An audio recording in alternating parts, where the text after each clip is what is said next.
കാത്തിരിക്കാം. ഇതുമായി ബന്ധപ്പെട്ട് സിനിമാ മേഖലയിലെ ലൈംഗിക ചൂഷണ പരാതികളിൽ പ്രത്യേക അന്വേഷണ സംഘം തലസ്ഥാനത്ത് നിന്നും പരിശോധനയും മൊഴിയെടുപ്പും ഒക്കെ തുടരുമെന്ന സൂചനകളുണ്ട്. നടൻ ജയസൂര്യക്കെതിരായ പരാതിയിൽ സെക്രട്ടേറിയറ്റ് പരിസരത്ത് പരിശോധനയും മറ്റും നടന്നേക്കും എന്നാണ് അറിയുന്നത്. കഴിഞ്ഞ ദിവസം നടൻ സിദ്ദിഖിനെതിരായ പരാതിയിൽ മസ്കർ ഹോട്ടലിൽ പരിശോധന നടത്തി തെളിവുകൾ ശേഖരിച്ചിരുന്നു.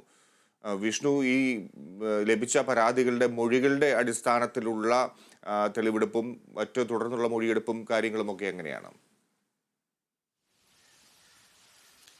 ഫിജി, SIT വളരെ വേഗത്തിലാണ് ഈ പരിശോധനയൊക്കെ നടത്തി വരുന്നത്. അതോടൊപ്പം തന്നെ മൊഴിയെടുക്കുന്ന കാര്യങ്ങളെല്ലാം വളരെ നേരത്തെ തന്നെ തുടങ്ങിയിരുന്നു.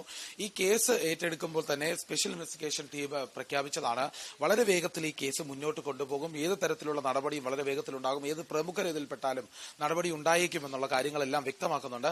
ഈ ഘട്ടത്തിലാണ് മൊഴിയെടുക്കൽ ആദ്യം ഉണ്ടായത്. ആദ്യ ദിവസം തന്നെ കൃത്യമായി പ്രധാനമായി പരാതി ഉന്നയിച്ച ആളുകളിൽ നിന്ന് മൊഴിയെടുത്തിരുന്നു. അതോടൊപ്പം തന്നെ പരാതിയുള്ള, അതായത് ചെറിയ രീതിയിലാണെങ്കിലും പരാതിയുള്ള പലരിൽ നിന്നും മൊഴി ശേഖരിച്ചു തുടങ്ങിയിരിക്കുന്നു. പല മേഖലകളായി തിരിച്ചായിരുന്നു അന്വേഷണം. അതിന്റെ ഭാഗമായി തിരുവനന്തപുരത്ത് കഴിഞ്ഞ ദിവസം പരിശോധന നടത്തിയിരുന്നു. ഈ യുവനടിയുടെ പരാതിയിന്മേൽ, അതായത് 2016 മസ്കറ്റ് ഹോട്ടലിൽ വെച്ച് തന്നെ ബലാത്സംഗം ചെയ്തുവെന്നും അതിനുശേഷം ഭീഷണിപ്പെടുത്തിയെന്നും യുവനടി സിദ്ദിഖിനെതിരെ പരാതി നൽകിയിരുന്നു. നടൻ സിദ്ദിഖിനെതിരെ ഉണ്ടായ പരാതിയെ തുടർന്ന് ഇന്നലെ ഈ മസ്കറ്റ് ഹോട്ടലിൽ എത്തി പരിശോധന നടത്തിയിരുന്നു. പരിശോധന നടത്തിയപ്പോഴാണ് വ്യക്തമായത് ഇരുവരും അതേ ദിവസം ആ ഹോട്ടലിൽ ഉണ്ടായിരുന്നു എന്നുള്ള കാര്യം പോലീസിന് വ്യക്തമായിട്ടുണ്ട്. അതുകൊണ്ട് തന്നെ അതിൽ പോലീസ് തെളിവുകൾ ശേഖരിച്ചിട്ടുണ്ട്. കൃത്യമായ ഒരു അന്വേഷണം ഇപ്പോൾ നടക്കുന്നുണ്ട്. ഏതായാലും ഈ സിദ്ദിഖിനെതിരെ കടുത്ത നടപടിയെടുക്കാനുള്ള സാഹചര്യമുണ്ട്. ഏതായാലും യുവനടിയുടെ പരാതി വസ്തുതാപരമാണെന്നുള്ള ഒരു സാഹചര്യം ഇവിടെ ഉണ്ട്. അതിൽ ഏകദേശം തെളിവുകൾ ലഭിച്ചിട്ടുണ്ട്. എന്നാൽ കൂടുതൽ അന്വേഷണം വേണമെന്ന ഈ തീരുമാനമുണ്ട്. ആ അന്വേഷണത്തിന്റെ ഭാഗമായി തന്നെ ഇനിയും കൂടുതൽ ചോദ്യം ചെയ്യലുണ്ടാകും, മൊഴിയെടുക്കലുണ്ടാകും, അതോടൊപ്പം തെളിവ് ശേഖരിക്കും. പഴുതടച്ചുകൊണ്ടുള്ള ഒരു അന്വേഷണമാണ് എന്ന് തന്നെയാണ് നേരത്തെ ഈ അന്വേഷണ സംഘം ആദ്യം യോഗം ചേർന്നപ്പോൾ തന്നെ തീരുമാനമെടുത്തത്. കോടതിയിലെത്തുമ്പോൾ തിരിച്ചടി നേരിടാതിരിക്കാനുള്ള തെളിവ് ശേഖരണവും ഉണ്ടാകുമെന്ന് അറിയിച്ചിട്ടുണ്ട്. അതിന്റെ ഭാഗമായി തന്നെയാണ് ഇപ്പോൾ വലിയ പുരോഗമിച്ചുകൊണ്ടിരിക്കുന്ന ഒരു അന്വേഷണം നടക്കുന്നത്. അതിന്റെ ഭാഗമായി ഇന്ന് തിരുവനന്തപുരത്ത് മിക്കവാറും ഒരു അന്വേഷണം കൂടി ഉണ്ടാകും.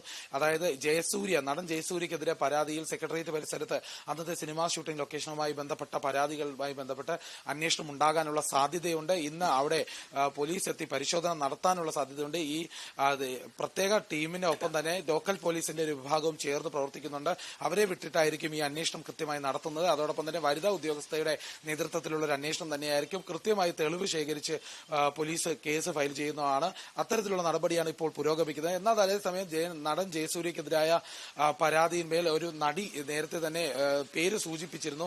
ആ പേര് വെളിപ്പെടുത്തുന്നതുമായി ബന്ധപ്പെട്ട സാവകാശം അറിയിച്ചിരുന്നു. അതിന്റെ അടിസ്ഥാനത്തിൽ ഇന്ന് ഒരു പത്രസമ്മേളനം വിളിച്ചിട്ടുണ്ട്. അതുമായി ബന്ധപ്പെട്ട് ഇനി ആ പത്രസമ്മേളനത്തിൽ കൂടി മൊഴി നേരത്തെ നൽകിയത് കൊണ്ട് തന്നെ പത്രസമ്മേളനത്തിൽ കൂടി ഇന്ന് കൃത്യമായ പേരും സാഹചര്യവും വെളിപ്പെടുത്താനുള്ള സാധ്യതയുണ്ട്. അതുകൂടിയാകുമ്പോൾ ആരോപണങ്ങൾ കുറെ കൂടി ശക്തമാകും. അതോടൊപ്പം തന്നെ തെളിവ് ശേഖരിച്ചതിന് ശേഷം പോലീസ് നടപടിയെടുക്കാനുള്ള സാധ്യതയും കാണുന്നുണ്ട്. ഫിജി.